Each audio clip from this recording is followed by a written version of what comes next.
This video is an overview of a project that I made in Unity with audio implemented through Wwise. The purpose of this project was to create immersive and dynamic audio for a game in the space flight simulator genre.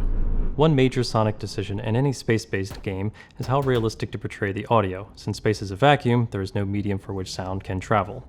Rather than have a game that is mostly silent, I took inspiration from games like Elite Dangerous that choose to ignore realism and opt for an ultimately more satisfying full-spectrum soundscape.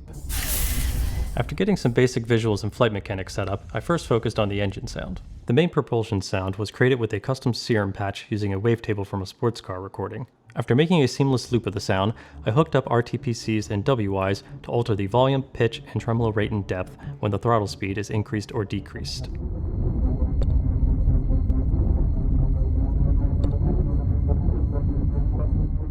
An additional engine layer based on a modified version of the main propulsion sound is tied to another set of RTPCs that react to changes in the pitch and yaw of the ship.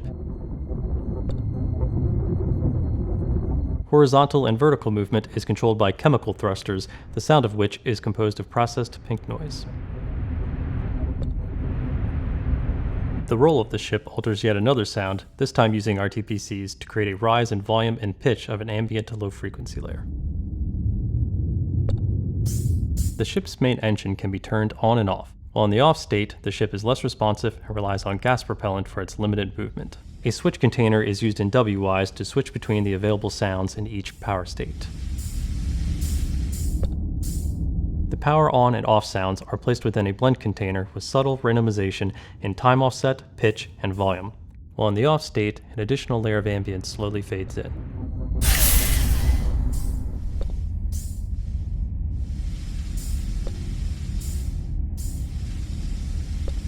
The final spaceship sounds are the ship's laser and boost systems. There are subtle variations of each sound within random containers in Wwise.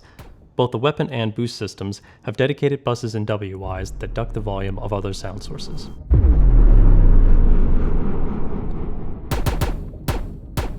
Thanks for watching, and I hope this provided some insight on how to create dynamic audio in Wwise. If you want some more information on sound design for spaceflight games, I recommend checking out the Sounds in Space talk by the audio team who made Elite Dangerous.